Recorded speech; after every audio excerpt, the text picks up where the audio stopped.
नहीं, एक शुद्ध आत्मा चाहिए थी। गुरुजी को कोई पैसे वाला नहीं रिझा पाया, कोई कुछ नहीं रिझा पाया, तो गुरुजी का मैं अल्ट्रासाउंड कराने चल दिया। मेरे मन में विचार आया कि आज तो अपने गुरुजी बड़ी परीक्षा ले रहे हैं, लेकिन पता नहीं, गुरुजी की बातें हम लोग सरेंडर से करते थे। मैं पहुंच गया आर्मी हॉस्पिटल, आरआर हॉस्पिटल। मेरे को लगा ये सरकारी आदमी या प्राइवेट तो बदमाश होते हैं, ये कुछ गड़बड़ कर देंगे, तो आर्मी वालों के पास चलते हैं। तो वहाँ हमारे लिंक में लोग थे, तो हम पहुंच गए। एक और अंकल थे आर्मी के, तो गुरुजी उनसे बोले, भाई तुम बात करो जल्दी से, मेरे पेट में दर्द है, अल्ट्रासाउंड करो जब तक मैं डॉक्टर साहब के साथ टहल रहा हूँ। तो गुरुजी बड़ी फास्ट फास्ट चल रहे थे उस पूरे लॉन में, हाफ पैंट में, शॉर्ट में। तो जैसे ही वो डॉक्टर आया तो उसने बोला, भाई पेशेंट कौन है? तो मैंने जैसे ही लिटाया, तो जैसे डॉक्टर्स की फीलिंग होती है ना, बोले इसकी शर्ट हटाओ। मैं कहा मेरे गुरुजी हैं, थोड़ा आराम से बात कर लीजिए आप। तो जैसे ही गुरुजी ने शर्ट उठाने के लिए उसने बोला, गुरुजी ने बोला कि कुंडी लगाओ डॉक्टर साहब। तो जिस रूम में हम लोग थे उसमें कुंडी लगा दी मैंने।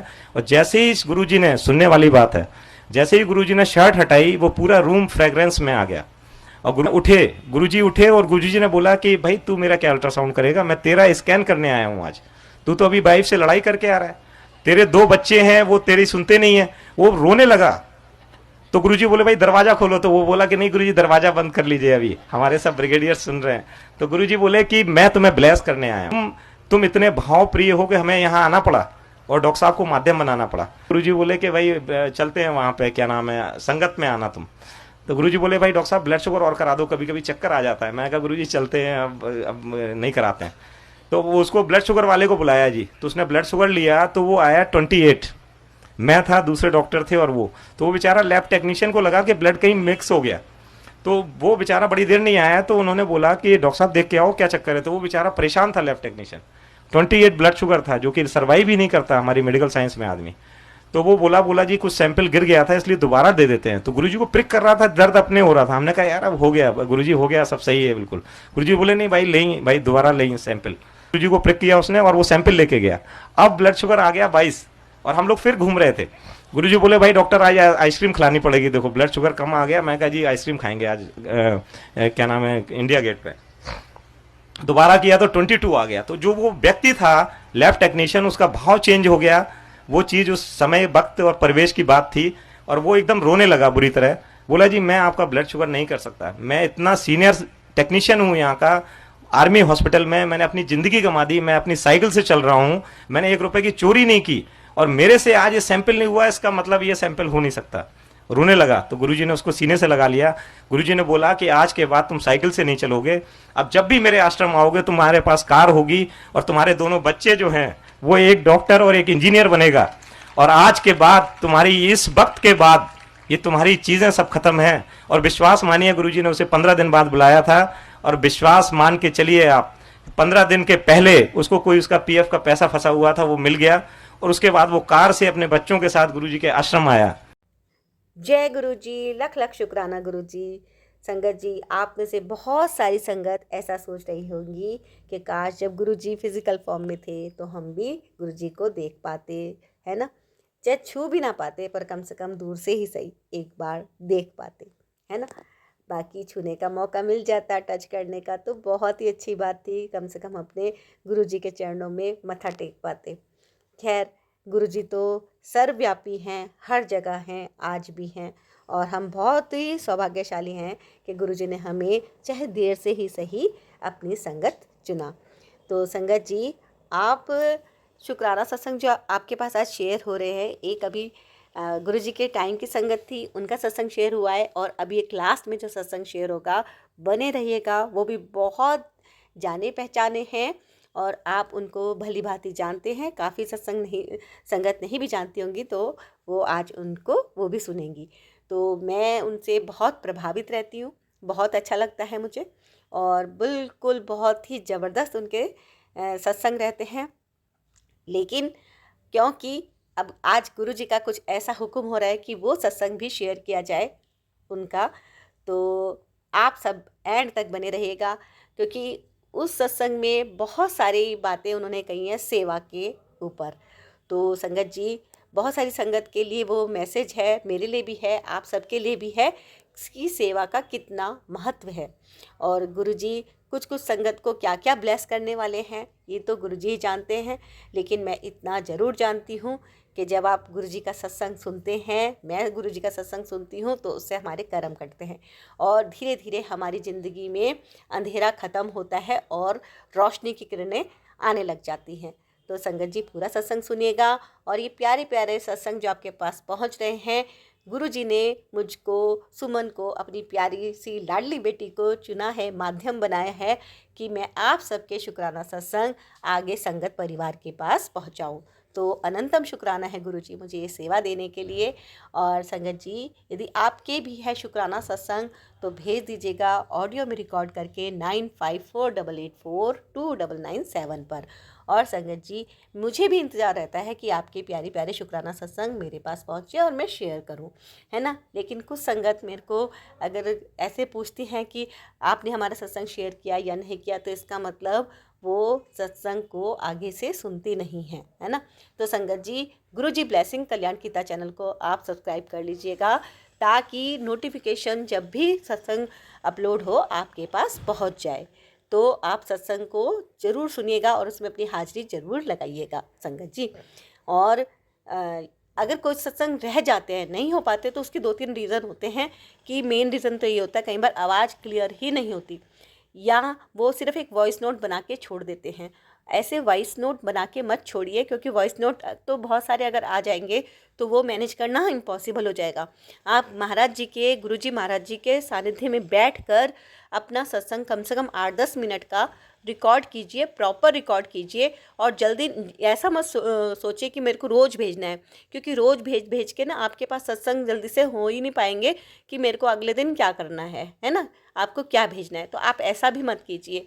आप ये देखिए कि अगर आपको शुक्राना सत्संग शेयर करना है तो आप इत्मीनान से बैठिए और नोट कीजिए रोज़ के रोज़ाना, और आप वीक में एक बार मुझे भेजिए ताकि शुक्राना सत्संग को पूरा अच्छे ढंग से आप प्रेजेंट कर पाएँ और आपका सत्संग फिर शेयर हो पाए, है ना। क्योंकि अगर ऐसे सेकंडों में आप मेरे पास सत्संग के ढेर लगा देंगे तो फिर तो मैं किसी का भी नहीं कर पाऊँगी, क्योंकि टाइम की बहुत लिमिटेशन होती है, बहुत ज़्यादा टाइम निकाल पाना बहुत मुश्किल होता है ना। फिर भी मैं अपनी तरफ से पूरी कोशिश करती हूँ कि ज़्यादा से ज़्यादा मैं सत्संग शेयर करूँ, है ना। कोशिश मेरी ये रहती होंगे, आप चैनल पे देख सकते हैं मैं कितने सारे सत्संग शेयर भी करती हूँ।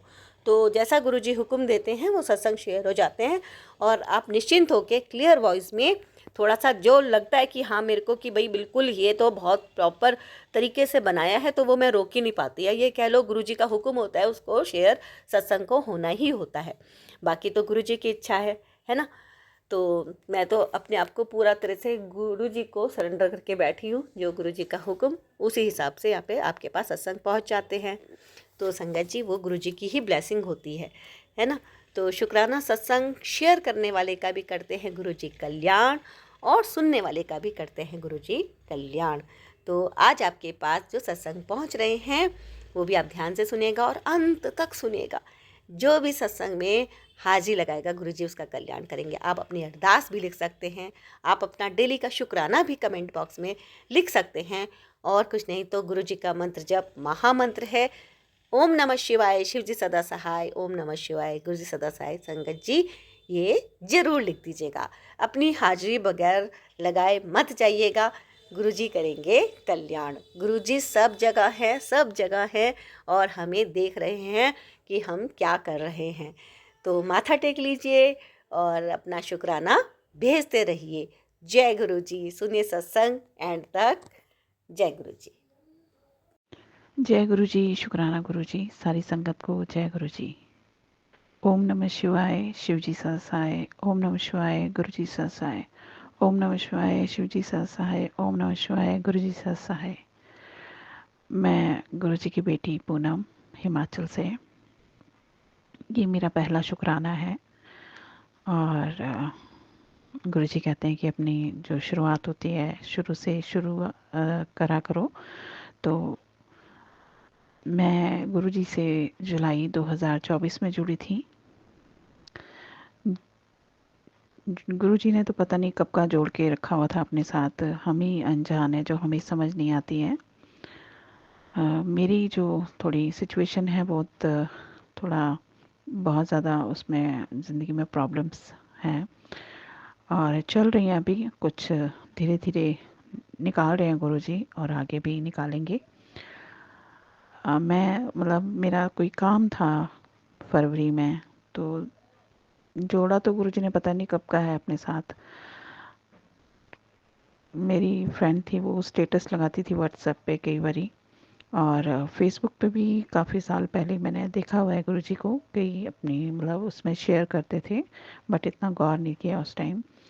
दिसंबर में मेरी फ्रेंड ने मेरे को कहा कि तू गुरु जी के सत्संग सुना कर, यूट्यूब पे सर्च करके। तो उस वक्त तो मैंने सर्च किया था, तो गुरु जी महाराज जी की हमने स्वरूप को देखा। देखा तो पहले भी था, लेकिन थोड़ी इतनी परेशानियां चल रही थी कि उस टाइम मैं नहीं सुन पाई। और उसके बाद मतलब फरवरी में जो भी काम था वो जैसे तैसे, मुझे तो लगता है कि गुरु जी का ही कोई ब्लेसिंग होंगी जो वो काम मेरा पूरा हुआ। उसके बाद मेरे को फेसबुक पे भी टेलीपैथी होने लगी, मैसेज आने लगे कि गुरुजी कहते हैं कि मैनू पता है तू बड़ी परेशान है, तू हर जगह ते हताश है, कोई गल नहीं पुत्तर, तू मेरी धी है, तेनू घबराने की लोड़ नहीं है, मैं तेरा सब ठीक करांगा। और बस बीच में फिर थोड़ा गुरुजी के मैसेज आए, तू अपनी बेटी के लिए परेशान है और तू ना रोया कर, मैं सब देखांगा, ये औखा टाइम है, ये भी कट जाना। और मतलब ऐसे टेलीपैथी होती थी जैसे मतलब कि हमारे मन की बात जो है वो गुरुजी पता नहीं कैसे जान लेते हैं, क्योंकि वो जान ही जाने हैं, हर मन में क्या चल रहा है उनको सब पता है। संगत जी, अगर मेरी और गुरु जी अगर मेरे से कोई गलती हो जाए बोलने में, और आप भी बुलवाओगे गुरु जी कंठ में रहकर, मैं तो कोई नहीं हूँ। और मैं तो इतने कर्म मेरे माड़े हैं कि ज़िंदगी में इतना उतार चढ़ाव आ रहा है कि मैं उसको हैंडल नहीं कर पा रही हूँ। लेकिन गुरुजी जब से आपसे जुड़ी हूँ तो मुझे बहुत हिम्मत मिली है। और आपने मैसेज आते थे, मैं तुझे मोर रूप में दर्शन दूंगा, तितली रूप में दर्शन दूंगा, और वो सच है। और मोर रूप में और तितली रूप में भी दर्शन हुए हैं। और मेरी जो कनेक्शन जो गुरु जी से जुड़ा है वो मेरा जुलाई में जुड़ा था। और जून में मेरी बेटी के अचानक ही मतलब तबीयत ख़राब हो गई, उसको पेन हुआ, तो डॉक्टर के पास ले गए। उन्होंने कहा कि अल्ट्रासाउंड कराओ और उसके बाद उसका मतलब आप दवाई खिलाओ। और बस तब गुरुजी के मैसेज आते थे कि आप जल प्रसाद बनाओ। ऐसे इतना मुझे मालूम नहीं था कि कैसे बनाते हैं जल प्रसाद। फिर धीरे धीरे सत्संग सुना। आप यकीन नहीं करोगे कि मुझे उसी से रिलेटेड, बेटी से रिलेटेड ही एक सत्संग यूट्यूब पे मैंने सुना। उनकी बेटी को भी ऐसी ही प्रॉब्लम थी, उनको भी गॉल ब्लैडर में पथरी थी। तो फिर उसके बाद मैंने बेटी को दवाई देना शुरू किया। और जब 1.25 महीने बाद मैंने अल्ट्रासाउंड कराया तो उसकी पथरी जो है वो गॉल ब्लैडर में नहीं शो हुई। अनंतम अनंतम शुक्राना जी, अपरंपार आपकी कृपा है गुरु जी। और हम बच्चे आपकी इस ब्लेसिंग को समझ ही नहीं पाते हैं, आप हमेशा अंग संग हो गुरु जी। और फिर उसके बाद मेरे को मैसेज आने लगे कि बड़ी मंदिर आने की तैयारी कर ले, और तेनू बड़े मंदिर का बुलावा हैगा। तो मैंने कहा कि गुरुजी इतना सिचुएशन इतनी फाइनेंशियली भी ठीक नहीं है, और कैसे आऊँगी। और बस यही माइंड में चल रहा था। बट चलो जैसे तैसे मैं पहुँची वहाँ पर। हिमाचल से मैं पहले गई थी मतलब दिल्ली में, और उसके बाद वहाँ शाम अगले दिन हमने जाना था, उस दिन गुरुवार को, कि गुरुजी के जो दरबार है वो गुरुवार को शाम के टाइम खुलता है। तो वहाँ गए तो शाम को ही, पिछले कल ही बुधवार को मुझे एक मैसेज आता है, जो मेरा एक फाइनेंशियली कुछ पेमेंट रुकी हुई थी जिसके लिए कुछ डॉक्यूमेंट्स वगैरह लगने थे। लेकिन गुरुजी की कृपा से वो चीज़ें बिल्कुल भी नहीं लगी, और मेरी अकाउंट में कुछ अमाउंट आई। और मतलब मेरा और बेटी का खुशी का ठिकाना नहीं था। और फिर हम अगले दिन मंदिर गए, बड़े मंदिर। और गुरुजी की एंजल्स नंबर्स की ब्लेसिंग हर वक्त। और बस मन में इतना मतलब खुशी थी कि आज गुरु पास से मिलने जाएंगे। और वहाँ हम पहुँचे तो मतलब बहुत ज़्यादा रश था मतलब। और मतलब वहाँ जाके इतना अच्छा फील हुआ। पहले बिठाया, फिर जल प्रसाद दिया हमें, फिर उसके बाद चाय प्रसाद मिला। फिर उसके बाद पूछा गया कि आपने बैठना है, लंगर प्रसाद करना है। उसके बाद हमें लंगर प्रसाद भी करने के लिए भेजा गया। फिर हमने वहाँ 4 लोगों ने मिलकर लंगर प्रसाद किया। और उसके बाद मतलब शरीर में इतना मतलब पॉजिटिविटी आने लगी कि मतलब मन इतना खुश हुआ। फिर उसके बाद मन में था कि गुरु जी का स्वरूप मिल जाता, क्योंकि फेसबुक या कोई भी फेसबुक पे भी मेरे को येलो चोले में ही गुरुजी हमेशा दर्शन देते थे। और आप मानोगे नहीं कि मुझे जो स्वरूप मिला वो भी येलो चोले में, पीले चोले में ही मिला। और चरण स्वरूप भी मिला मेरे को। और उसके बाद हम आए और मतलब शरीर में अलग सी एनर्जी थी हमारे। गुरुजी बहुत बहुत शुक्राना आपका। गुरुजी आपने अपनी इस बच्ची का हाथ थामा और पता नहीं कैसे करा। मैं गुरुजी, मैं तो बयान ही नहीं कर सकती हूँ।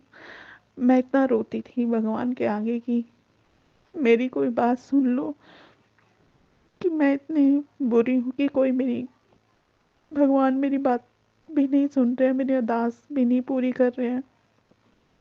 गुरुजी ने मेरा हाथ थामा, पता नहीं उन्होंने कब से थामा हुआ है। सॉरी संगत जी, माफ़ी चाहूँगी। उसके बाद सत्संग आते थे कि ब्लैक मैजिक से रिलेटेड सत्संग आते थे। और उसमें ही सब कुछ हमारे गुरुजी उसमें ही हमारे कुछ कष्ट काट देते हैं, और कुछ 10% तो हमें भोगने ही पड़ते हैं। और उसके बाद गुरुजी मतलब थोड़ा सा लाइफ में ठहराव आया। अभी और भी अरदास लगी हुई हैं, गुरुजी को जानते हैं कि क्या अरदास है। और वो कहते हैं कि मैं तुझे नया घर ब्लेस करूँगा, और तेरे जीवन में जितने भी बुरे लोग हैं वो खुद दूर हो जाएंगे। और जिसने भी तेरा नुकसान किया है या तेरे को, तो वो मैं खुद उसको देखूंगा, और तेरी जो भी नुकसान है उसको मैं पूरा करूंगा। और बस धीरे धीरे ये चीज़ें हुई। उसके बाद हर रोज सत्संग सुनना, उसमें मुझे, मैं कुछ टाइम से, कोई 1.5 साल से बीमार चल रही हूँ, और वो मैं ठीक नहीं हो पा रही हूँ। तो गुरुजी ने उससे रिलेटेड भी मुझे सत्संग सुनाए, कैंसर से रिलेटेड भी, कि बहुत बड़ी बीमारी हो सकती है, वो काट दूंगा। ये सब गुरुजी ने इतने मैसेज दिए। और अब मैं यही अरदास करती हूँ कि गुरुजी मेरी वो बीमारी आप बिना किसी उसके ठीक कर दीजिए। मैं नहीं खाना चाहती हूँ दवाइयाँ, बहुत दवाई खा चुकी हूँ। और मैंने अरदास की हुई है, गुरुजी मेरे को ऐसे ही ठीक कर दो। और गुरुजी आपका अनंतम अनंतम शुक्राना। गुरुजी हम तो मतलब शुक्राना भी बहुत कम है। कैसे हम बयां करें उस चीज़ को जो हमें अंदर से महसूस होती है, वो सिर्फ गुरुजी जानते हैं। गुरुजी कहते अपने कर्म चंगे रखो, बाकी मेरे ते छड़ दियो। तू मेरी धी है, तू छतरपुर आया कर, वो तेरा मायका है। इतने मैसेज आते हैं, कुछ तो दिमाग से ही उतर जाते हैं। गुरुजी क्षमा करना, सारी संगत जी मुझे माफ़ करना अगर कोई गलती हो गई हो। और बस ये है कि अब धीरे धीरे इतनी पॉजिटिविटी अंदर आ रही है, नहीं तो ये बच्ची गुरुजी आपकी इतनी हार चुकी है, हताश हो चुकी है कि उसको कहीं राह ही नज़र नहीं आ रही है। और गुरुजी जो भी काम है वो आपने करवाने हैं, आप ही करोगे गुरुजी। हम तो कुछ नहीं है, हम तो आपके बेकार और बहुत बुरे बच्चे हैं गुरुजी। आपने इस बच्ची का हाथ थामा, गुरुजी उसके लिए अनंतम अनंतम शुक्राना। और ये हाथ ऐसे ही अपना हमारे सिर पर बनाए रखना गुरुजी, और हमें सन्मति के मार्ग पर चलना सिखाना गुरुजी। हम कभी कहीं कोई गलती ना करें भूल कर भी गुरुजी, यही अरदास है। और आप ही ये चीज़ें बुलवा रहे हो गुरुजी, मैं माफ़ी चाहूँगी। और सारी संगत से भी माफ़ी चाहती हूँ अगर कोई गलती हो गई हो मुझसे। और मतलब जो गुरुजी बोलते हैं वो होता है, लेकिन सही समय पर आने पर होता है। लेकिन हम नादान हैं, हम इतने उतावले हो जाते हैं कि हमारी हर चीज़ अभी पूरी हो जाए, लेकिन नहीं, भगवान जी हमारे लिए वो करते हैं जो हमारे लिए अच्छा है। भगवान जी वो नहीं करते हैं जो हम उनसे मांगते हैं। गुरु जी, बस आपसे यही अरदास है कि अपने चरणों से हमेशा ही ऐसे लगाए रखना गुरु जी, और कोई हमारे से भूल हो जाए तो हमें माफ़ कर देना गुरु जी। जय गुरु जी, शुक्राना गुरु जी, अनंतम अनंतम लाखों बार शुक्राना गुरु जी, शुक्राना शुक्राना शुक्राना शुक्राना गुरु जी। और भी मैं नेक्स्ट जब आऊँगी नया सत्संग लेकर के आऊँगी। ओम नमः शिवाय, शिव जी सहसाय, ओम नमः शिवाय, गुरु जी सहसाय, ओम नमः शिवाय, शिव जी सहसाय, ओम नमः शिवाय, गुरु जी सहसाय। गुरु जी ऐसे ही सारी संगत पे अपनी कृपा बनाए रखना गुरु जी, और अपनी सारी बच्चियों का हाथ ऐसे ही थामे रखना। आज भैया दूज है, आप हमारे लिए सब कुछ हो गुरु जी, और सब भाइयों की लंबी उम्र हो, सब घर में सुख शांति हो, सब संगत के घर में खुशहाली हो, सुख समृद्धि हो, यही अरदास है गुरु जी। जय गुरु जी, शुक्राना गुरु जी, अनंतम अनंतम शुक्राना मेरे गुरु जी। गुरु जी के हुक्म से एक सत्संग और। जय गुरु जी। जय गुरु जी, सुमन जी, जय गुरु जी, ऑल संगत जी। मैं गुरु जी की प्यारी बेटी हांगकांग से आज का अपना शुक्राना सत्संग अपने गुरु पा के श्री चरणों में समर्पित करना चाहती हूँ, और मैं इस सत्संग का आरंभ गुरु पा के पावन मंत्र से करना चाहूँगी। ओम नमः शिवाय, शिव जी सदा सहाय। ओम नमः शिवाय, गुरु जी सदा सहाय। जय गुरु जी, शुक्राना गुरु जी, अनंतम अनंतम शुक्राना, हर पल हर श्वास का शुक्राना, शुक्राना गुरु जी। ये सत्संग में गुरु पा जो है सुमन जी के चैनल पे कर रही हूँ। सुमन जी और गुरुपा, आपसे मेरी प्रार्थना है कि मेरे सत्संग को शेयर करें, और मैं गुरुपा का हर पल हर क्षण शुक्राना करना चाहती हूँ। उन दिनों का शुक्राना जिस समय मैं गुरुपा के बारे में मतलब ये नहीं जानती थी कि वो गुरुपा हैं। जब वो जो अपनी मेहर वो करते थे, और उन्होंने हर मुश्किलों बहुत कितनी मुश्किलों से और कितने आशीर्वाद दिलाए, और कितना मतलब सेवा और का मौका दिया, उसके लिए मैं गुरुपा का अनंतम अनंतम शुक्राना करना चाहूँगी। मुझे पता मतलब उस समय भी एहसास था कि मेरी माता रानी, मेरे प्रभु, मेरे भोलेनाथ मेरे साथ हैं, और वो ही मेरे को हर मुश्किलों से और हर सेवा सिमरन में का मौका देते हैं। तो उस वक्त पर मुझे गुरुपा का एहसास नहीं था उस समय कि गुरुपा हमारे साथ तब से थे, जन्मों से थे, क्योंकि गुरुपा का मैसेज आ रहा है कि तू मेरी इस जन्म की नहीं, तू मेरे कई जन्मों की भक्त है, और तूने मेरा बहुत सेवा की है, और इसलिए तू, और जो बच्ची सेवा वो तू इस वक्त तो कर रही है, तो मैं तेरे से बहुत खुश हूँ, और मैं मतलब तू इसी तरह से अपनी सेवा करती रहे, और तेरे साथ में हमेशा हूँ, और मैं तुझे बहुत प्यार करता हूँ।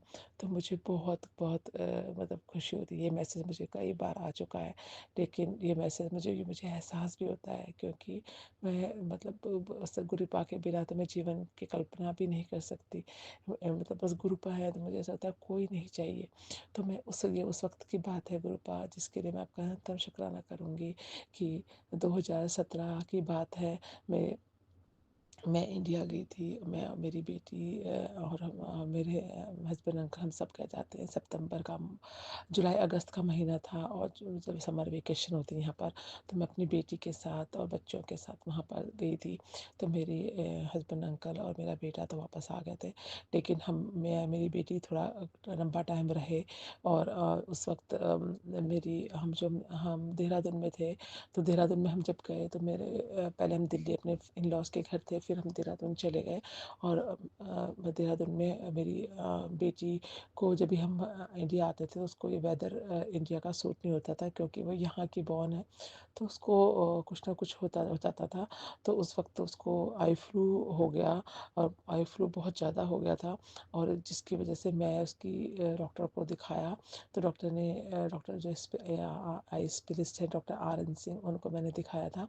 तो उन्होंने बोला कि इसका मतलब बहुत देखभाल करनी पड़ेगी और तुम भी इसको चश्मा पहना के रखना और ब्लैक कलर का। और उसके बाद उसके मैंने उसके आई ड्रॉप वगैरह डालती थी काफ़ी, तो वो आई फ्लू क्या है मुझे भी हो गया उसकी वजह से शायद, और हम दोनों को बहुत आई फ्लू बहुत ज़्यादा हो गया था। तो मैंने भी ऐसे चश्मा पहन के ऐसे काम थोड़ा दिन वहाँ पर रही। फिर हमको दिल्ली आना था और फिर दिल्ली से हमारा मतलब जैसे 2-4 दिन बाद हमारी फ़्लाइट थी, 2-3 दिन बाद।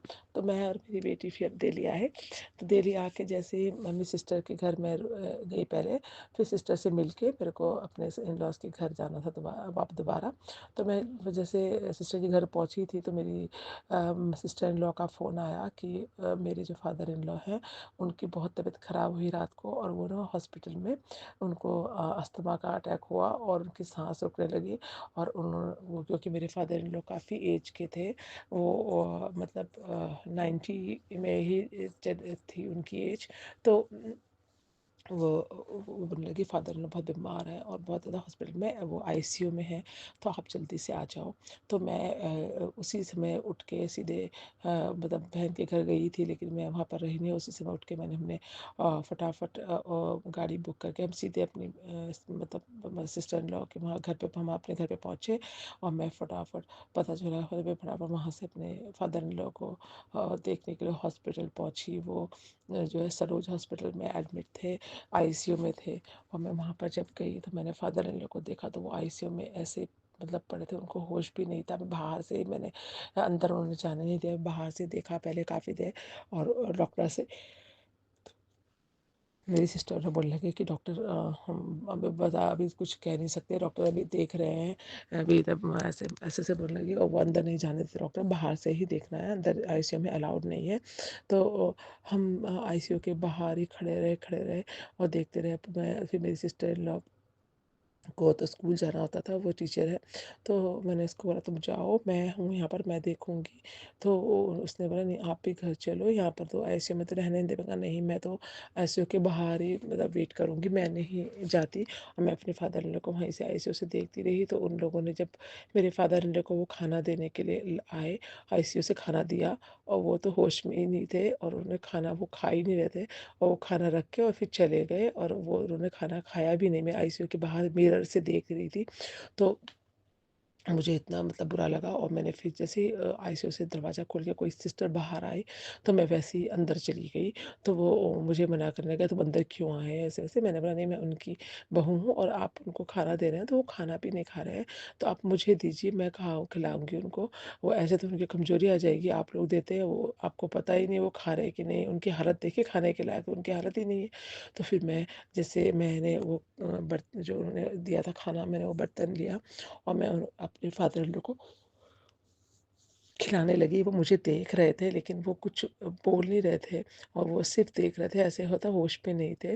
तो मैंने उनको ऐसे ही हाथ रख के पापा पापा बोलकर उनको खिलाया। तो उन्होंने वो खा नहीं रहे थे लेकिन मेरे हाथ से खिलाया, उन्होंने मुंह खोल के खा लिया।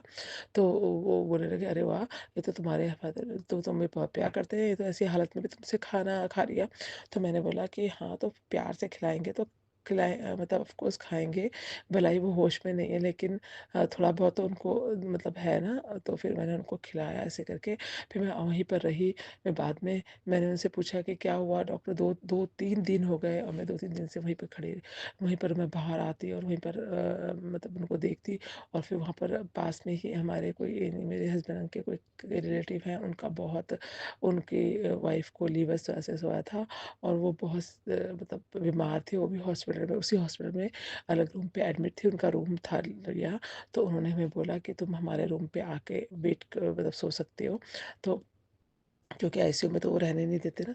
फिर मैं उसके साथ उनके वहाँ रात को उनके रूम में सो जाती, दिन में मैं नीचे, क्योंकि उनका तो बेड था बुक, मैं नीचे ही, उन्होंने मुझे बिस्तर दिए कुछ ऐसे दे दिया, बेडशीट वगैरह वो लेकर मैं नीचे सो जाती। रात भर मैं अपने फादर इन लॉ को देखती। फिर उसके बाद जब मैंने देखा कि कुछ भी नहीं हो रहा, तो मैं डॉक्टर के पास, डॉक्टर जैसे आया अंदर, मैं ऐसे ही अंदर घुस गई और मैंने बोला कि आप डॉक्टर साहब क्या कर रहे हैं, इतने दिन हो गए, आप 2-3 दिन हो गए कुछ भी नहीं हो रहा है। फादर ने तो अस्थमा अटैक के लिए आए थे और अभी इतने दिन हो गए ये आए नहीं। तो डॉक्टर बोलने लगा कि अभी हमने इनका मेडिकल चेकअप किया, अब इनको ना स्वाइन फ्लू हो गया है।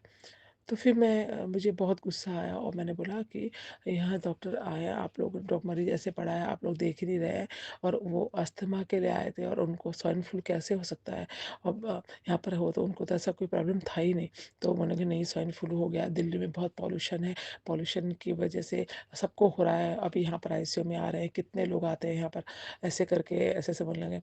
तो कि हम और बोले कि इस एज में अब तुम कुछ नहीं कह सकते, स्वाइन फ्लू में तो बहुत डेंजर है, ऐसा वैसा, और आप लोग आप इसके इनकी तो इनकी कौन इनके केयर टेकर कौन बनेगा, वो कौन कर सकता है ये वो सो, हमने रखा तो है। मैंने बोला कि आप इनका सब चेक कराइए और मैं इनकी केयर टेकर बनूंगी, और आप इनका अल्ट्रासाउंड कीजिए, इनका एमआरआई कीजिए कि पता तो चले कि इनको क्या हुआ है। तो डॉक्टर मुझे बोलने लगा कि मैं आपसे पूछता हूँ कि आप क्या एमबीबीएस है या डॉक्टर है, या आपने मेडिकल स्टडी की है, जो आप हमको गाइड कर रहे हैं? तो मैंने बोला नहीं, ये तो कॉमन चीज़ है कि 3-4 दिन से इतना बूढ़ा आदमी आईसीयू में पड़ा हुआ है और उनको कोई भी देख नहीं रहा है, वो ऐसे पड़े, मैं यहाँ से देख रही हूँ और कुछ भी आप बता नहीं रहे हो, स्वाइन फ्लू भी हो गया, अगर इनको कुछ हुआ तो मैं मतलब हॉस्पिटल को माफ़ नहीं करूँगी। तो मैंने बोला डॉक्टर, मैं इनकी केयर टेकर मैं बनूँगी, इनका मैं ध्यान रखूँगी, आप मुझे इनको नॉर्मल वार्ड में शिफ्ट कीजिए, हमको आईसीयू में नहीं रखना है। तो मैंने वो बोलता है कि तुम्हारा रिस्क है, तुम स्वाइन फ्लू के पेशेंट का तुम ध्यान रखोगी, अगर तुमको स्वाइन फ्लू हो गया तो है, और ऐसे वैसे डॉक्टर बोलने लगा। मैंने बोला मुझे कुछ नहीं होगा और मैं इनको देखूंगी, आप इनको नॉर्मल वार्ड में शिफ्ट करो। फिर उन्होंने नॉर्मल वार्ड में एक प्राइवेट रूम, मतलब सबके बड़ा हॉल था, उसमें अलग अलग रूम होते थे जिनमें कि सिर्फ कर्टन थे। तो इस तरह का था वहाँ पर हॉस्पिटल। तो उन्होंने मतलब अच्छा हॉस्पिटल था और मतलब बहुत साफ़ सुथरा, और उन्होंने वहाँ पर हमको मेरे फादर इन लॉ को शिफ्ट कर दिया। उसके बाद मैंने अपने फादर इन लॉ की बहुत सेवा की, उनकी रोज़ मैं उनकी मसाज करती, उनके पाँव में, तो पापा से मैं उनके पाँव में सर में मसाज करती।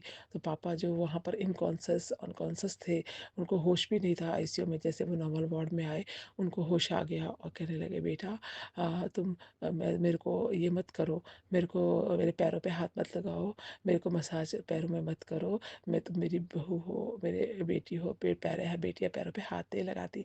तो मैंने बोला नहीं पापा, मैं आपकी बेटी हूँ, बहू नहीं आपकी बेटी हूँ, और इसमें मेरा आपका फ़र्ज़ है आपके पैरों, मैंने उनके पैरों में थोड़ा दर्द बताया था उन्होंने, तो मैंने खूब मसाज करके एक्सरसाइज उनके पैरों पे कराई।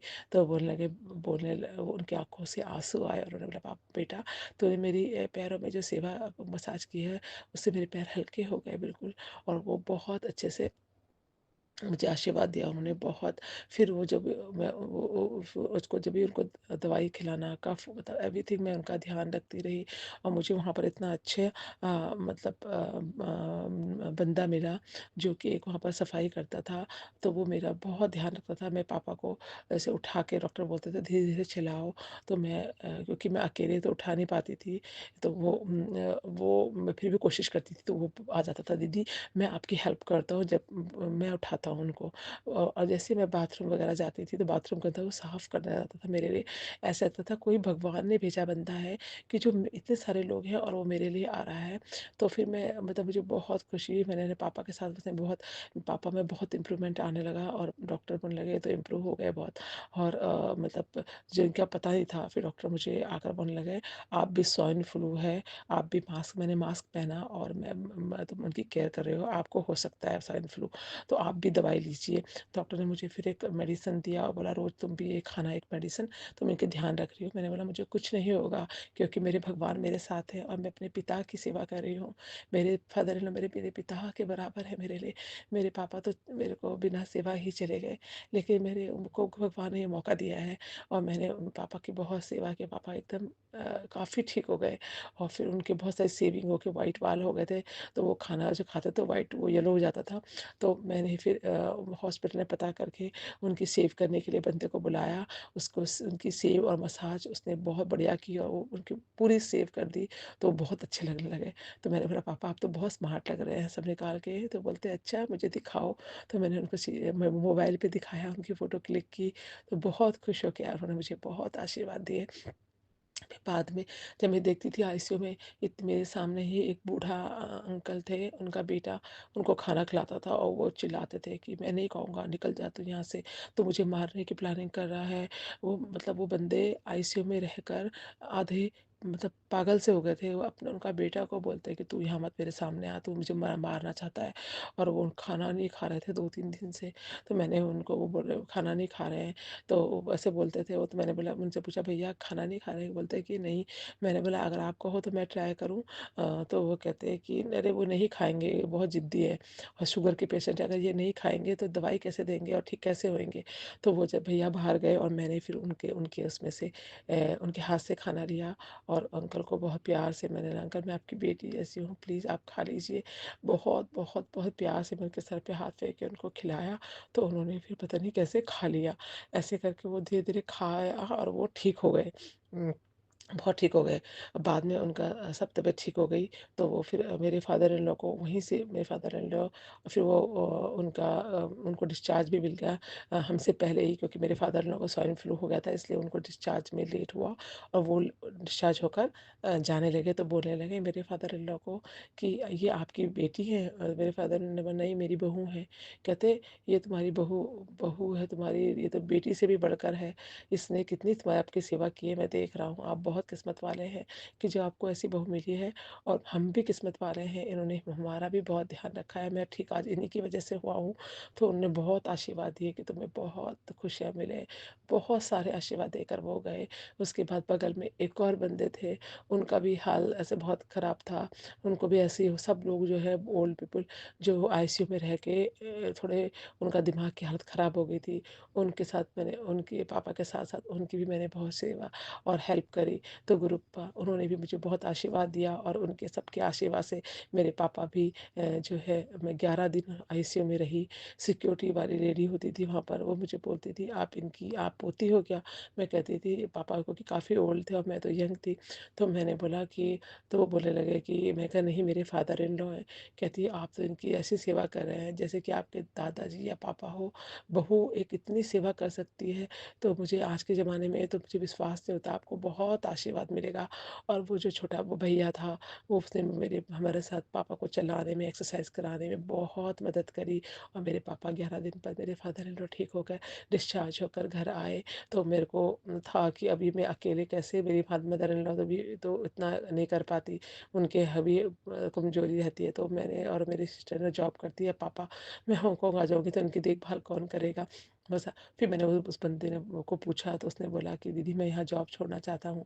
फिर मैंने उसे बोला कि ठीक है, तो फिर मेरे घर आके रोज़ सुबह से कि शाम तक जितने पैसे होंगे मैं पे करूँगी। और तो मेरे फादर इन लॉ जब तक एकदम ठीक नहीं होते, उनकी मसाज कराना, उनकी देखभाल, नहलाना धुलाना खिलाना तुम करेगा।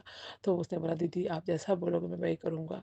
और उसने जॉब छोड़ दी हॉस्पिटल से। और वो मेरे मतलब एक भगवान का इतना मेहर है, वो इतना अच्छा बंदा हमारे घर आया। उसने मेरे पापा को 2 महीने उसने पापा की बहुत सेवा करी। और हमने उसको महीने की जितनी सैलरी उसने वहाँ मिलती थी उससे मैंने ज़्यादा उसको पैसे दिए। और उसके वो मुझे बहुत दुआएं उसने हमको दी। तो गुरु और मेरे फादर इन्होंने मुझे बोला मैं तो कितना किस्मत वाला हूँ जो कि तुम्हारी जैसी बहू मेरा ध्यान रख रही है।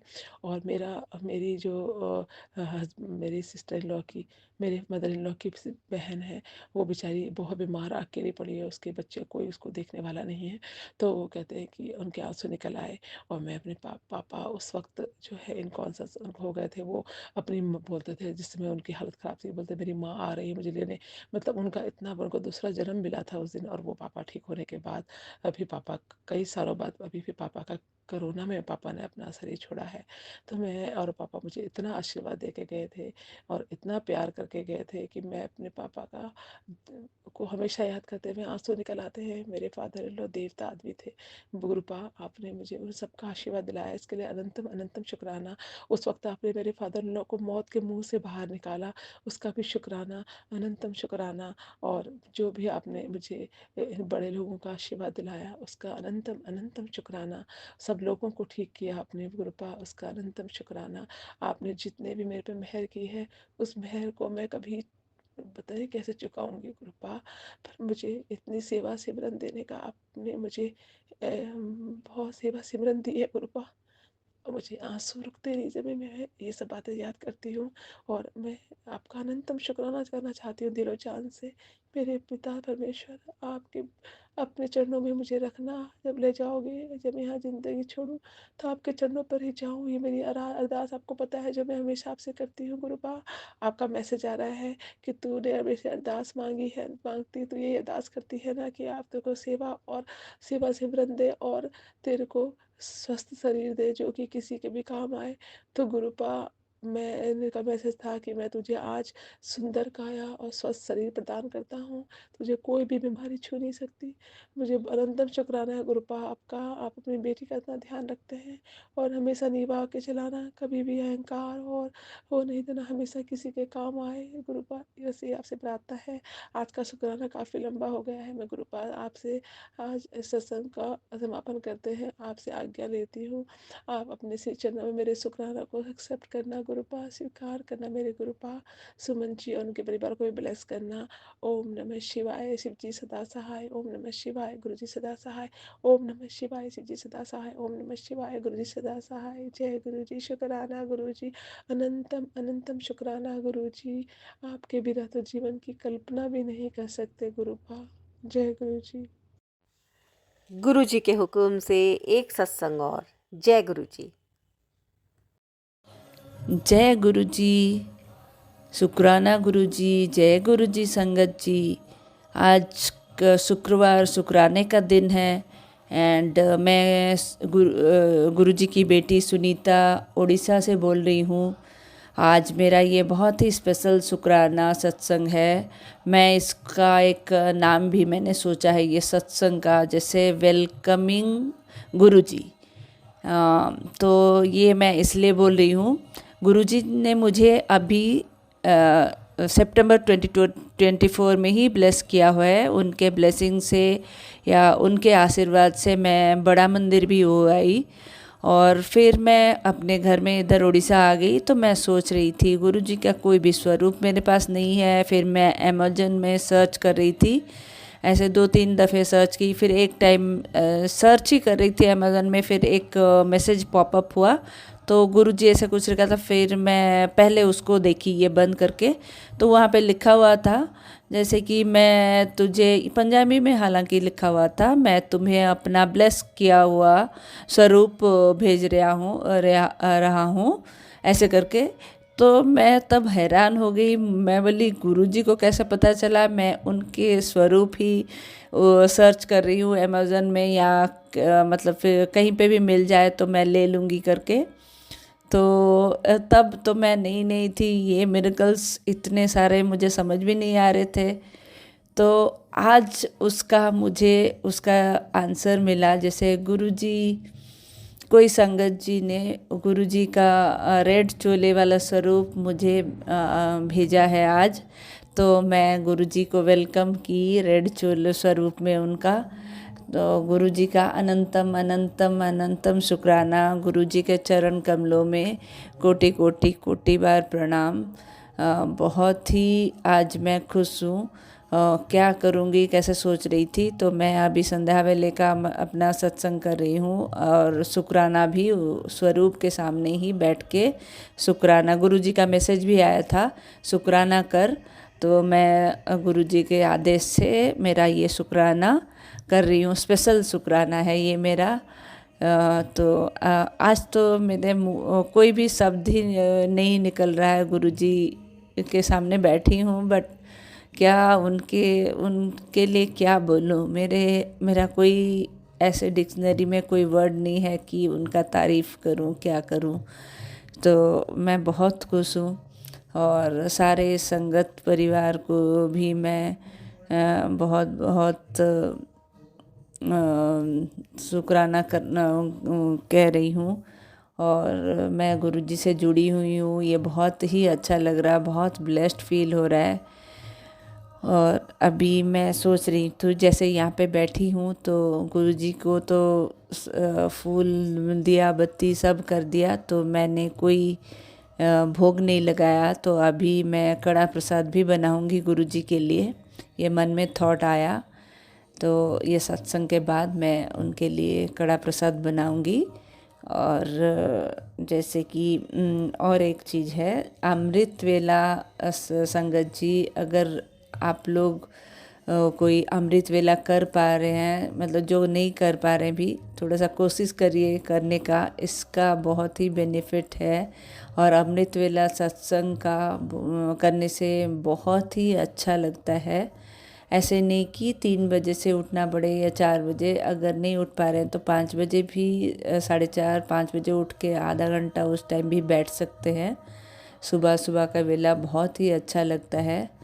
और बस आज मैं अपना शुक्राना सत्संग यहीं पे मैं अपना वाणी को विराम देना चाहती हूँ गुरु जी का मंत्र जाप से। ओम नमः शिवाय, शिव जी सदा सहाय। ओम नमः शिवाय, गुरु जी सदा सहाय। अनंतम अनंतम अनंतम शुक्राना गुरु जी, अनंतम शुक्राना। जो जितना भी शुक्राना करूँ कम ही है। और सारे संगत परिवार को मेरा जय गुरु जी एंड सबको मेरा शुक्राना। Thank you.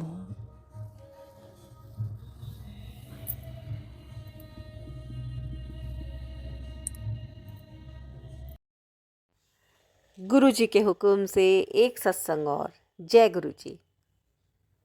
गुरु जी, मैं शुक्राना सत्संग शेयर कर रही हूँ। गुरु का मंत्र जाप दे। ओम नमः शिवाय, शिव जी सदा सहाय। ओम नमः शिवाय, गुरु जी सदा सहाय। ओम नमः शिवाय, शिव जी सदा सहाय। ओम नमः शिवाय, गुरु जी सदा सहाय। जब से गुरु जी से जुड़ी हैं, हमारे बहुत सारे काम अच्छे हुए हैं। सारा घर ठीक हो गया। नहीं घर में बहुत दुख दरिद्र क्लेश रहता था, हर बात में झगड़ा होता था, इतनी लड़ाई झगड़े होते थे। तो सारे इतना मतलब त्योहार है जो सारे वो भी ऐसे लड़ाई झगड़े में जाते थे। अब जब से गुरु जी से जुड़े हैं, सारे त्योहार बहुत अच्छी से गुरु जी ने मनाए। बहुत अच्छी से नराते उसके बाद फिर जो भी त्योहार आए, सारे दिवाली बहुत अच्छी से मनाई गई। और घर में भी शांति है। नहीं तो बहुत दिन भी नहीं निकलता था, सारा दिन लड़ाई झगड़े में निकलता था। अभी मेरे अंकल जी में भी बहुत गुस्सा था, वो भी जरा जरा सी बात पे चिढ़ते थे, इतना लड़ाई झगड़ा करते थे। जब से गुरु जी की कृपा हुई है सारे परिवार पे, तो घर में बहुत शांति हो गई। और अंकल भी बहुत धीरे धीरे ठीक हो रहे। अभी वो मेरा भी करने लगे, नहीं तो वो मेरे को कुछ नहीं समझते थे। और मेरे बच्चे हैं वो भी ठीक हो गए, नहीं बच्चे भी सारे चिड़चिड़े रहते थे।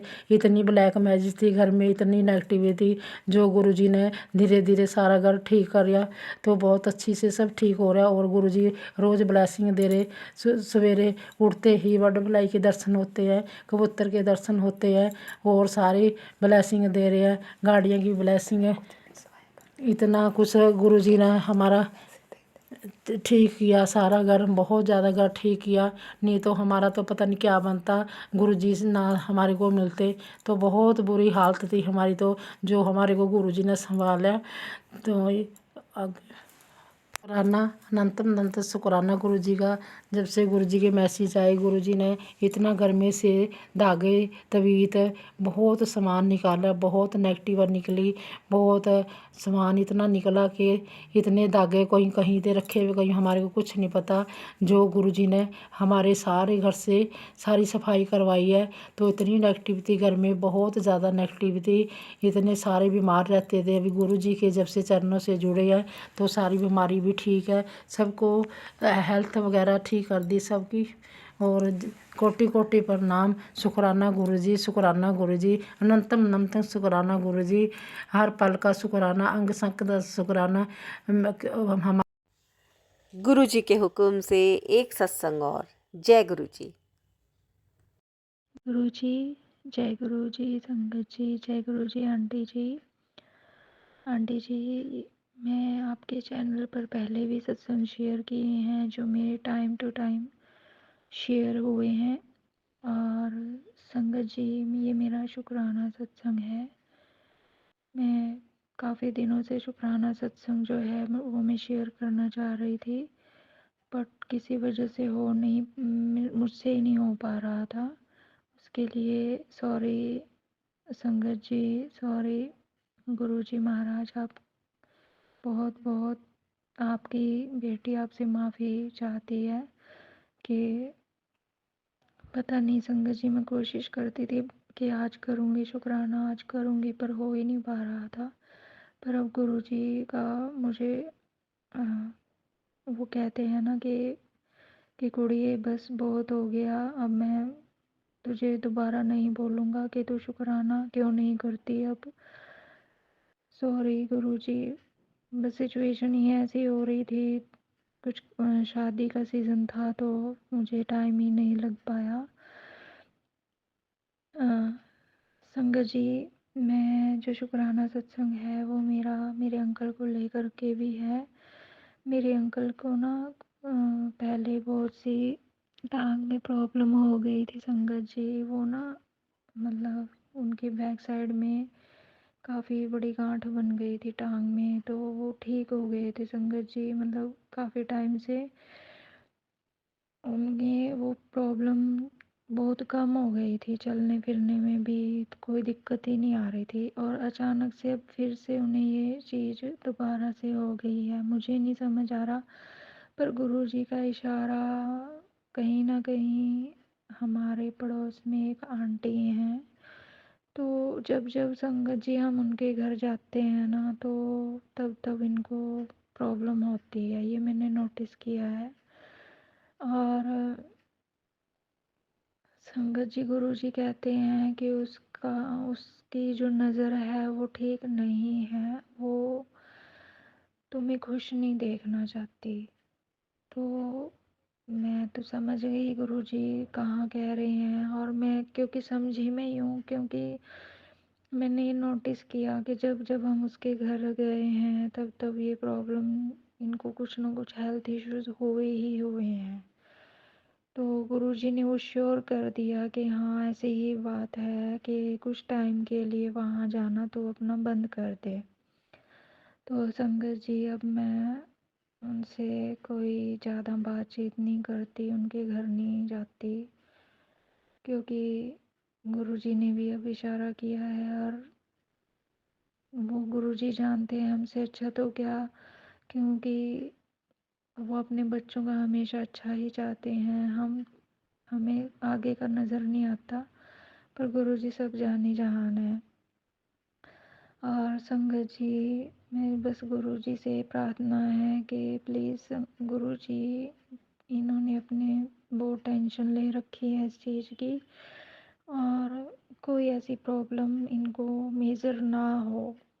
गुरुजी बस मेरी आपसे यही हाथ जोड़कर विनती है कि प्लीज़ गुरुजी, इनकी जो ये प्रॉब्लम है उसको आपने ही देखना है, कैसे ठीक करना है मैं नहीं जानती, कुछ भी नहीं जानती मैं। और संगत जी, कुछ गुरुजी के मैसेजेस आ रहे हैं कि तू क्या सोचती है कि मैं तुझे नहीं देख रहा हूँ, मैं तुझे हर पल मैं तेरे अंग संग हूँ, और हमेशा तेरे घर के मंदिर में विराजमान हूँ, और तू टेंशन ना लिया कर, तू चिंता बहुत कर दी है, तू मेरे होते हुए बहुत चिंता कर दी है, क्यों तुम ये लोग जो कुछ तेरे साथ कर रहे हैं, तुझे क्या लगता है कि मैं नहीं देख रहा हूँ, मैं सबको देख रहा हूँ, पर तू चिंता ना कर, और किसी भी चीज़ का असर बुरा तुम्हारे और तुम्हारे अंकल के, तुम्हारे बच्चे के ऊपर नहीं होने दूंगा मैं, तुम मेरी शरण में हो, और जो तुम तीनों को मैं अपने ही सुरक्षा कवच में बांधे हुए हूँ, तुम्हारा कोई कुछ नहीं बिगाड़ सकता। इवन संगत जी, मुझे ब्लैक मैजिक के सत्संग आने बंद हो गए थे, लेकिन अब फिर से गुरु जी के जो ब्लैक मैजिक के सत्संग है वो मेरे सामने फिर से स्टार्ट हो गए हैं आना, क्योंकि मुझे बहुत डर लगता है संगत जी के जो मैं चीज़ फेस कर पा रही हूँ। कई बार तो मुझे रात को नींद भी नहीं आती, इतने गंदे गंदे ख्याल मेरे को आते हैं, और सपने मतलब कभी कुछ देखती हूँ कभी कुछ देखती हूँ। फिर एक दिन तो संगत जी मैं पूरी डरी हुई थी कि बस मेरी अभी जान निकल जाएगी, अभी निकल जाएगी। फिर मैंने गुरुजी का पॉकेट स्वरूप अपने फ़ोन के बैक साइड में मैं डाल के रखती हूँ, वो निकाला, और अपने जैसे पूरे सीने पे ऐसे घुमाया, पेट पे भी, और अपनी जो क्या कहते हैं उसको, अपने गले के आसपास भी, क्योंकि मेरे को ना ऐसे हो रहा था कि बस अभी सांस उखड़ जाएगी, अभी कुछ हो जाएगा बस।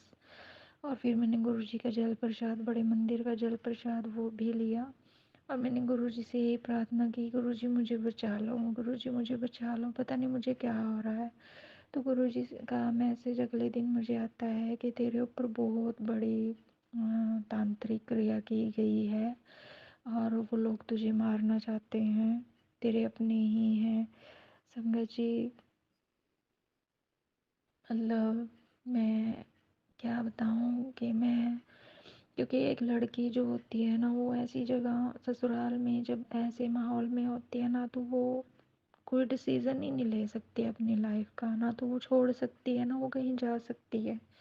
बस मैंने गुरुजी से यही कहा, मैं कि गुरुजी मुझे नहीं पता, क्योंकि आपको पता है मेरा आपके सिवा है कोई नहीं, और जो कुछ भी हैं वो आप हैं, और आप देखो कि मेरे साथ क्या हो रहा है, कौन क्या कर रहा है, आप ही ने उनको पीछा, उनकी जो बुद्धि को है वो ठीक करना है, वो ऐसा ना करें। और गुरुजी कहते हैं कुड़िए तू टेंशन ना ले, तू चिंता मत करियो, मेरे होते हुए तेरा कोई बाल भी बांका नहीं कर सकता, वो अपना ही कर्म खराब कर रहे हैं, और तेरे सामने ही तू देखती जा, उनके कर्मों का फल उन्हें भुगतना पड़ेगा। उनको खून के आंसू ना रोना पड़े तो कहना, तू बस कुछ किसी को कुछ नहीं कहेगी, बस तू मंत्र जाप कर, सिमरन कर, और अपना ध्यान रख, घर का काम के साथ साथ अपना भी ख्याल रखा कर। और गुरुजी ने एक और चीज़ कही थी, मेरी ना संगत जी आंखें बहुत ही वीक हो गई हैं, संगत जी मुझे दिखाई नहीं देता बिना चश्मे के। गुरुजी ने कहा है कि तू शिवालय जा, शिव मंदिर जा कर के वहाँ जल चढ़ाना है, और वो जल फिर एक तो अपने घर के चौखट पे जैसे दोनों साइड डालना है, वहाँ से शिवलिंग का जो जल चढ़ा हुआ है फिर उसे वापस से लेना है, और फिर वो अपना घर आके दोनों साइड जो घर का मेन डोर है उस पे डालना है। इससे क्या होगा कि घर का एक सुरक्षा कवच हो जाएगा, कोई कितना ही कुछ कर ले वो भी नहीं कर पाएगा। दूसरा कहते वहीं पर बैठकर तूने वहाँ का जल जो है अपनी आंखों पर लगाना है, और प्रार्थना करनी है कि जो मेरी आंखों की जो भी परेशानी है वो दूर हो जाए। संगत जी अभी 2-3 दिन से मैं दोबारा जाने लगी हूँ, क्योंकि मैं अभी 5-6 महीने से बिल्कुल भी मंदिर की तरफ जा ही नहीं पा रही थी। पता नहीं क्या नेगेटिविटी थी कि बस मन ही नहीं करता था मेरा। अब 2-3 दिन से दोबारा से अब स्टार्ट किया है जाना, अब मैं ये करती हूँ। और गुरुजी ने कहा तो अपना सुबह जब अमृत वेला उठा कर कुड़िए जपजी साहिब का पाठ किया कर जितना हो सके। और गुरुजी ने मेरे को बताया कि तूने, अब तेरे बच्चे पर बहुत कष्ट है और बहुत बड़ा संकट है, उसके लिए तूने उसके हाथ से डेली एक हफ्ता एक उपाय करवाना है उसके हाथ से। वो ये है कि संगत जी कि थोड़ा सा दूध और उसमें ब्रेड डाल करके उसके हाथ से डॉगी को खिलाने हैं, उसका जो ग्रह चाल है वो ठीक होगी, जो उसके ऊपर बड़ा संकट है वो टल जाएगा। तो संगत जी मैं करवाती हूँ, आज नहीं करवाया मैंने क्योंकि कोई दिखा ही नहीं, स्ट्रेट हो कोई दिखा नहीं अब तक, लेकिन शाम तक अगर और रात तक कुछ कोई डॉगी मिला तो मैं उससे करवाऊंगी, क्योंकि मैं करवा रही हूँ उससे, आज नहीं हो पाया पर कोशिश है कि हाँ हो जाए आज भी, एक हफ्ता पूरा गुरुजी ने बोला है, और तो जो उसका संकट है वो टल जाएगा। और एक और मैसेज था बेटे के लिए कि तेरा बेटा बहुत बुरी संगत में जा रहा है, तो उसका ध्यान रख, वो बुरी संगत में पढ़ने जा रहा है। तो संगत जी मैंने तो गुरुजी के आगे अरदास लगाई, मैं गुरुजी मुझे तो कुछ नहीं पता, ना मैं इसके पीछे स्कूल में जा सकती हूँ, ना इसके खेलने के टाइम में इसके पीछे पीछे रह सकती हूँ, किसके साथ उठता है बैठता है, कहाँ इसकी किससे कौन इसका फ्रेंड है, इतना क्लोज मैं तो भी पता नहीं कर सकती हूँ, ना मैं इसको कुछ कह सकती हूँ संगत जी। तो मैंने गुरुजी को ही कहा कि गुरुजी आप जाने, आपका काम, ये बच्चा मेरा नहीं आपका है और आपने देखना है, और आपने ही इसको, जो भी कोई लड़का इसके साथ गलत करना चाहता है, कुछ भी है, वो आपने देखना है, आपने ही इसको उनसे दूर रखना है। बस मेरे बच्चे को अच्छे फ्रेंड सर्कल मिले और अच्छा ही इसको, जो भी है गुरुजी बस आप ही जाने, आपका काम, मुझे कुछ नहीं पता, बस आप ही देखो इसको। तो संगत जी बहुत, गुरुजी पता नहीं किसको ये मैसेज देना चाहते हैं मेरे ज़रिए संगत जी। और संगत जी बस, और मेरे ना रिलेटिव्स में एक मैरिज थी, तो संगत जी मेरा, मैंने अपने अंकल को बोला, मैंने कहा मैरिज में चलना है और देखते हैं कि एक उनका 3 दिन का ही प्रोग्राम था, तो हम तीनों दिन तो अवेलेबल नहीं, जा नहीं पाए, मतलब मैरिज वाले दिन ही जा पाए उनके यहाँ। तो संगत जी जब मैं आपको बताती हूँ, और मैं सोच रही हूँ, मैं गुरुजी मुझे अच्छे से शॉपिंग करा दो, बड़ा टाइम हो गया कि आपकी बेटी ने ना कुछ अच्छा ख़रीदा नहीं है, और ना आपकी बेटी अच्छे से कहीं तैयार हुई है, पर मन है कि हाँ कुछ अच्छा सा ही करूँ इस मैरिज में मैं। संगत जी मेहंदी से लेकर के मेरे सूट तक, और इवन मेरे मेकअप तक गुरुजी ने खुद ब खुद सारा कुछ करवाया।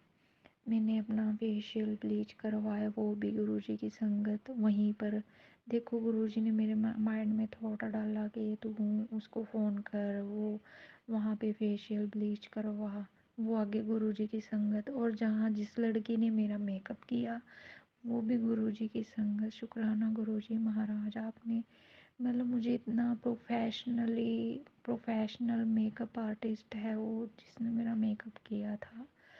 गुरुजी ने कहा कि मेरी बेटी ने मेरे को बोला है तो क्यों ना मैं भी, मेरा भी फ़र्ज़ बनता है अपनी बेटी की हेल्प करने का। तो शुक्राना गुरुजी। और इतना अच्छा सूट, क्योंकि संगत जी मैं बताना चाहती हूँ, मेरी ये प्रॉब्लम रहती है कि मुझे जल्दी से ना कोई सूट पसंद नहीं आता, और माइंड में ना ये चल रहा था, हाय गुरुजी अब मैं क्या करूँ, मैं अकेली हूँ, और बस आप देखना मेरे को अच्छा सा सूट आप दिलवा देना जो अच्छा लगे। तो गुरुजी ने मेरे को फिरोज़ी कलर का, इतना प्यारा, फिरोज़ी भी नहीं अलग सा ही कलर है, इतना प्यारा सूट मेरे को गुरुजी ने दिलवाया। मैंने कहा बस एक बार ही आने पे वो सूट जैसे ही दुकान वाले ने आगे हमारे रखा और मेरे को पसंद आ गया, मैंने बोला जय गुरुजी, शुक्राना गुरुजी। और मेरे को ना संगत जी जहाँ जहाँ से मैंने शॉपिंग की है वहीं पे गुरुजी की प्रेजेंस मुझे मिली है। बहुत बहुत शुक्राना गुरुजी महाराज। और संगत जी एक दिन मैं एक्टिवा पे जा रही थी, तो मेरी ना एक्टिवा आउट ऑफ कंट्रोल हो गई संगत जी, और मेरे को ना गुरुजी का मैसेज, तू बड़ी रफ ड्राइविंग करती है, ध्यान से चला कर, अपना ध्यान रखा कर, कुछ हो जाता तो फिर मैंने गुरुजी का शुक्राना किया। मैं क्या, क्योंकि मैंने संगत जी गुरुजी को साथ लेकर के चलती हूँ, जहाँ भी जाते हैं थोड़ी दूरी पे जाना हो फिर भी मैं गुरुजी को घर पे मत्था टेक के जाती हूँ और कहती हूँ गुरुजी मेरे साथ रहना। गुरुजी मेरे को पल पल बहुत ज़्यादा ब्लेस करते हैं, बहुत ही ज़्यादा। शुक्राना गुरुजी महाराज, आपका अनंतम अनंतम शुक्राना है। और संगत जी जब हम शादी से वापसी आ रहे थे तो रात को तो बहुत ज़्यादा धुंध थी रास्ते में, तो मेरे अंकल जी ड्राइव कर रहे थे गाड़ी, तो संगत जी बहुत ही भयानक वाला उस दिन एक्सीडेंट हो जाना था हमारा, पूरी फैमिली साथ थी। तो क्या हुआ, आगे से ना एक ट्रॉली आ रही थी और धुंध बहुत ज़्यादा थी संगत जी, और कोई उन्होंने लाइट वगैरह तो ट्रैक्टर की तो जगा रखी थी, पीछे ट्रैली में उन्होंने काफ़ी ज़्यादा ओवरलोड वो ट्रैली थी, वहाँ पे समझ नहीं आया कुछ, बस पास ही जाके लाइट दिखी हल्की सी कि कुछ है, तो इन्होंने एकदम ब्रेक मारा संगत जी गाड़ी का, और शुक्राना गुरुजी महाराज। मेरी एकदम से चीख निकली और मैंने कहा जय गुरुजी, और हम बच गए संगत जी उस दिन, तो वरना पता नहीं क्या हो जाता। गुरुजी ने उस दिन भी मेरे अंकल को, पूरी फैमिली को बचा लिया। शुक्राना शुक्राना गुरुजी महाराज, आपका अनंतम अनंतम शुक्राना है। अब गुरुजी का मैसेज आ रहा था कि तू बड़े मंदिर आ जा। अपने अंकल को लेके आई साथ, और साथ में सिंदूर की डिब्बी लेके आई, और वो सिंदूर की डिब्बी से अपने अंकल से अपनी मांग भरवानी है तुमने, तो मैं तेरे को रिटर्न गिफ्ट दूंगा।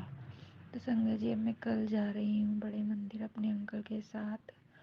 तो गुरुजी, क्योंकि मैं मानती हूँ कि वो मेरे पापा हैं, उन्होंने मुझे कुछ आशीर्वाद देना है, तो इसके ज़रिए वो मुझ पर मेरे अंकल का हमेशा ज़िंदगी भर का साथ देना, ब्लेस करना चाहते हैं।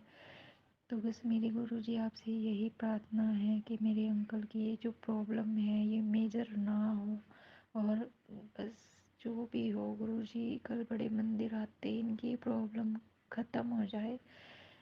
मेरी आपसे बस यही अरदास, यही विनती है कि बस आप ही के भरोसे हूँ मैं, और मेरा है कोई नहीं, और जिसको मैं कहूँ और जिसको मैं सुना सकूँ अपनी जो दिल की जो भी अपनी समस्या है, वो आप जाने जहान है गुरुजी, बस आप ही देखो इनको। और मेरी सब भाई की तरफ से, मम्मी की तरफ से, सबकी तरफ से, उधर मायके में भी बहुत ज़्यादा गुरुजी आपने बहुत रहल पहल पहले से कर दी है। जिस चीज़ की उम्मीद भी नहीं थी वो भी हुआ है। मेरी भाभी प्रेग्नेंट है, और काफ़ी टाइम से 20-22 साल से हमारे घर में संगत जी बच्चा नहीं हुआ। मेरा बड़ा ब्रदर जो है वो भी अभी 15-16 साल उसकी शादी को होगी, उसके पास कोई बच्चा नहीं है। अब छोटे वाली भाभी है, भाई है, वो भाभी प्रेग्नेंट है। ये काफ़ी टाइम के बाद ऐसा हुआ है, होने जा रहा है। गुरुजी आपकी कृपा, आपकी ब्लेसिंग है ये। बस गुरुजी, मेरी आपसे बस यही विनती है कि जैसे छोटे भाई की आपने पुकार सुनी, ऐसे मेरे बड़े भाई की भी सुनना, उन्हें भी अपना बहुत, उनकी झोली खुशियों से भर देना। उनकी झोली में भी नन्हा सा फूल या गुड़िया जो भी हो गुरुजी, बस वो आप देखना, सबके सर्वदा भला करना गुरुजी। कोई भी दुखी ना हो, किसी भी को भी कोई रोग ना रहे, सब खुशियाँ मनाए अपने घरों में अपने बच्चों के साथ गुरुजी। सर्वदा भला करना। जो संगत जी मेरा है सत्संग सुनेंगे, सबको खुशियाँ बख्शना गुरुजी। सबकी प्रॉब्लम, जो भी किसी की लाइफ में जो भी प्रॉब्लम चल रही है, सबकी दूर करना गुरुजी। सब पे अपना आशीर्वाद बनाए रखना। जो आंटी जी मेरा सत्संग शेयर करेंगे गुरुजी, उन्हें भी ब्लेस करना। और ये बहुत बड़ी सेवा है जो आंटी जी कर रही हैं, ये बहुत, मैं कहती हूँ कि इनकी ज़रिए हम अपना सत्संग शेयर कर पाते हैं। मैंने पहले भी इसी प्लेटफॉर्म पे अपने सत्संग शेयर किए हैं गुरुजी। मेरा भी ये सत्संग भी बहुत जल्दी ही शेयर हो जाए आपकी कृपा से। जय गुरुजी, शुक्राना गुरुजी। ओम नमः शिवाय, शिव जी सदा सहाय। ओम नमः शिवाय, गुरुजी सदा सहाय। जय गुरुजी। गुरुजी के हुक्म से एक सत्संग और। जय गुरुजी। एक धनवान, उम्र हो गई 60 साल, प्यार से बोलिए धन गुरु नानक। धन गुरु नानक।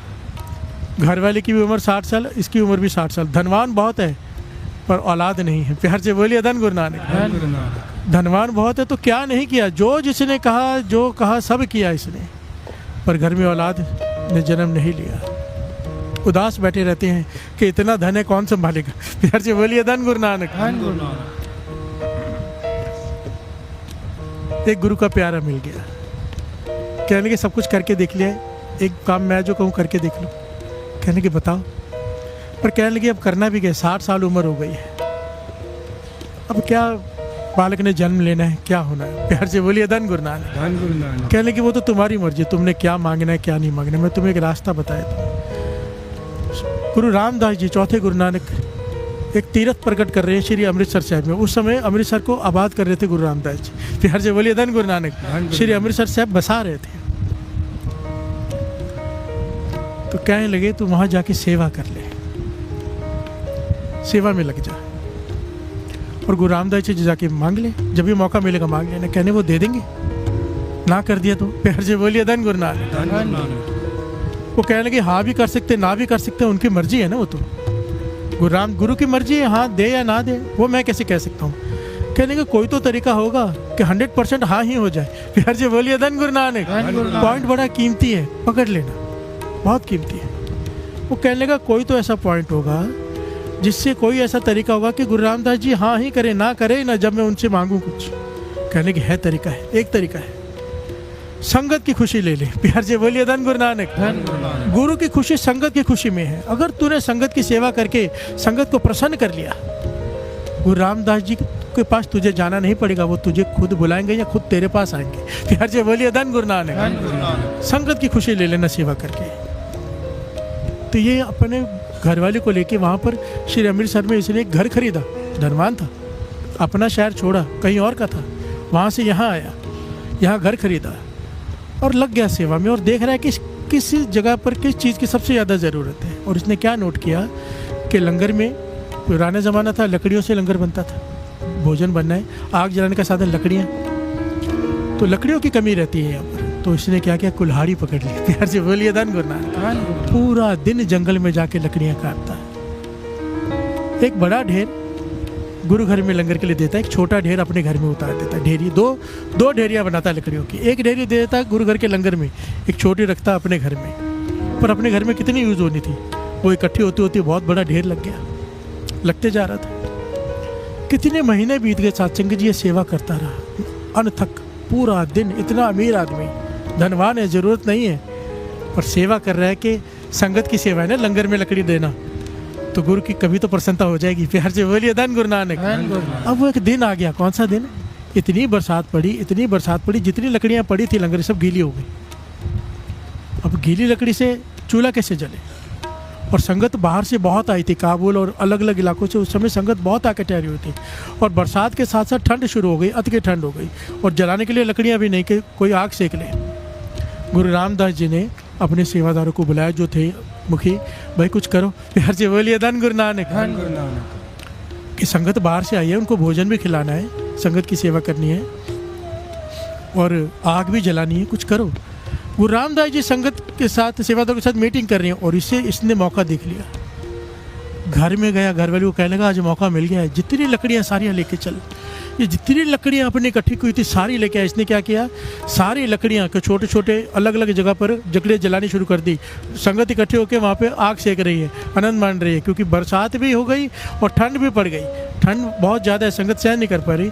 इसने थोड़ी थोड़ी दूर जाके लकड़ियों इकट्ठे करके जला दी। संगत वहाँ पे लकड़ियाँ सेकने लग गई। अब जब लंगर में पहुँचा तो लकड़ियाँ ख़त्म हो गई। हर से बोलिए धन गुरु नानक। अभी लंगर भी बनाना है, तो इसने क्या किया, सत्संगी जो ये इसने किया ना, ये इतिहास बन गया। बिहार से बोलिए धन गुरु नानक। इसने अपने घर की सारी चौगाठें उधेड़ी, अपने दरवाजे उखाड़े, अपने पलंग तोड़े, अपने खटिया तोड़ी, सब काट काट के लकड़ी लाके लंगर बनाने में दे दी। बिहार से बोलिए धन गुरु नानक। धन गुरु नानक।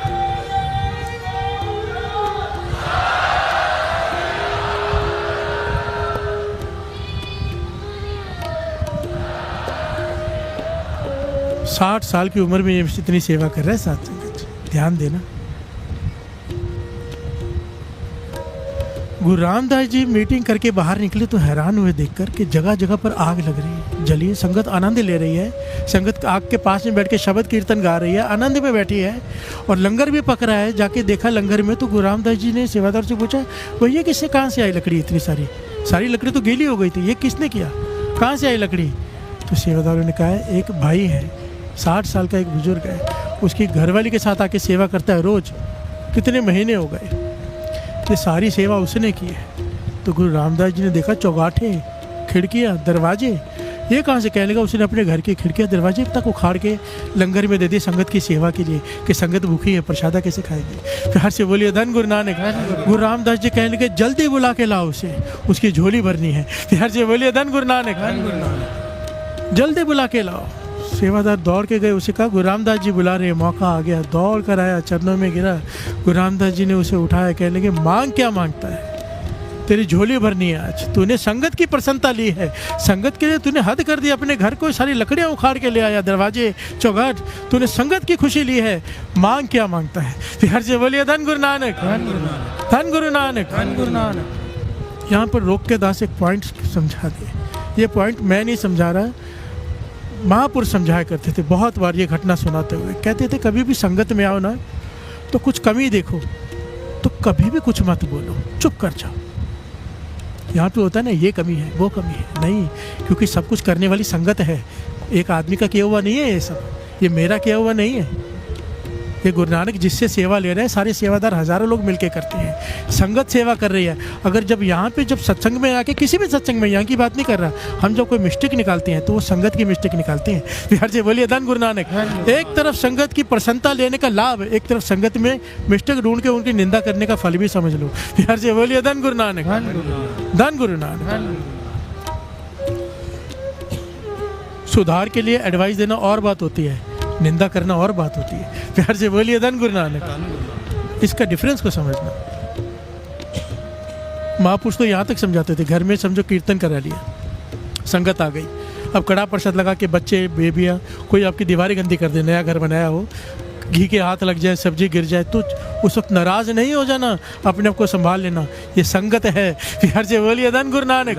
इतनी बारीकी में समझाते थे कि संगत के चरण घर में पड़े, तुम पर उपकार किया है संगत ने, क्योंकि जिस घर में संगत के चरण पड़ जाएं उस घर में 9 निधियाँ 18 सिद्धियाँ आ जाती हैं। और जब कोई उनके खिलाफ बोल देता है या ताड़ ना कर दे, संगत का दिल दुखा देता है, 9 निधियाँ 18 सिद्धियाँ चली जाती हैं। बिहार से बोलिए धन गुरु नानक।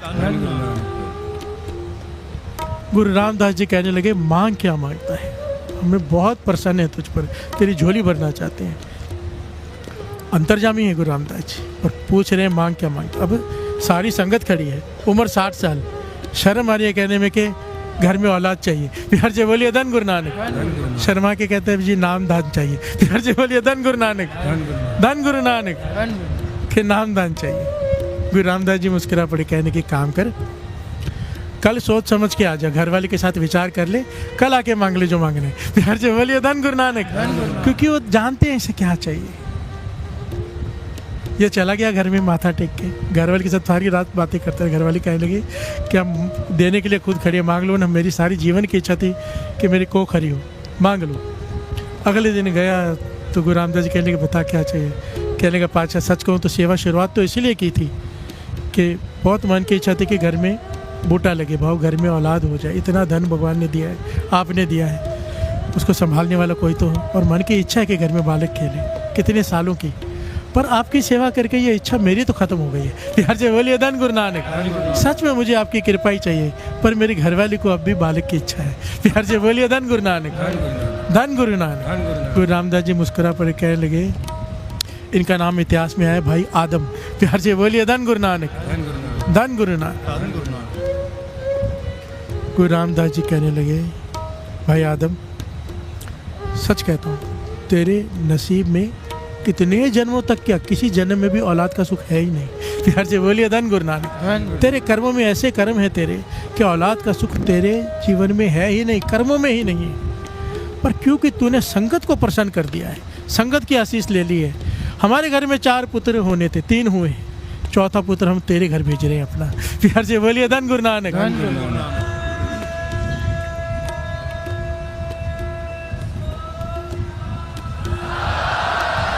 और कहने लगे इसका नाम, ये बहुत बड़ा भगत होगा, इसका नाम भाई भक्तू रखना, भक्तू रखना इसका नाम भी बता दिया। और कहने लगे बड़ी कमाई वाला होगा। सोचा ना गुरु रामदास जी के घर में जिसने जन्म लेना था, कमाई तो अच्छी होगी। और इसके आगे की बहुत जनरेशन्स चली हैं भाई भक्तू के आगे, गुरु गोविंद सिंह जी तक। बिहार से बोलिए धन गुरु नानक। और अब भी हैं जिन्होंने अथक सेवा की, क्योंकि कहा था कि ये वो बूटा आ रहा है तुम्हारे घर में जो, ये वो कुल आएगी जो रहते जमाने तक गुरु घर की सेवा करती रहेगी। प्यार से बोलिए धन गुरु नानक। बहुत जितने भी आएंगे आगे गुरुमुख ही आएंगे, मनमुख नहीं आएगा कोई।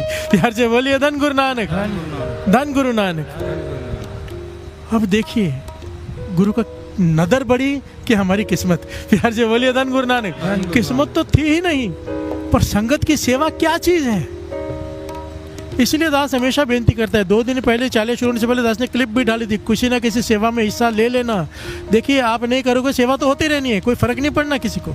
सेवा करने वाले गुरु नानक खुद भेजता है। मैं चाहता हूँ सबकी झोली भर जाए, किसी ना किसी सेवा में हिस्सा लो। जिनके पास गुरु ने गाड़ियाँ दी है, अपने आने से पहले 1-2 चक्कर मार लो, लाने में छोड़ने में, गाड़ी भी पवित्र हो जाएगी। अगर लिखा होगा उस किस्मत में गाड़ी का एक्सीडेंट तो वो भी नहीं होगा जिस गाड़ी में संगत के चरण पड़ जाए। आप गुरु ने आपको जो भी दिया है वो संगत की सेवा में ज़रूर लगाया करो। कोई अगर प्रोफेसर है, टीचर है, गरीब बच्चों को ज़रूर पढ़ाया करो। ये गुरु की आदेश है, गुरु का ये। हर से बोलिए धन गुरु नानक। कोई कहे मेरे पास कुछ है नहीं, हर एक के पास सब कुछ है, अगर करने की बस इच्छा नहीं है। हर से बोलिए धन गुरु नानक। जो तुम्हारा काम है उसमें से कुछ हिस्सा उस काम में से ज़रूर गुरु घर में लगाया करो। किसी की लकड़ी का काम है, किसी का लोहा का काम है, जहाँ भी सेवा दिखे मांग कर लिया करो, खुद जाके किया करो। एक बार उसकी खुशी मिल गई साथ संगत जी, एक बात याद रखना, देने से कभी ख़त्म नहीं होता, देने से बढ़ता है। फिर हर से बोलिए धन गुरु नानक। और ये बात तो सबको पता है, खास करके सिंधी संगत को पता है। फिर हर से बोलिए धन गुरु नानक। मैंने देखा है, अपना सब कुछ तन मन धन वारने को तैयार हो जाते हैं गुरु के लिए। फिर हर से बोलिए धन गुरु नानक।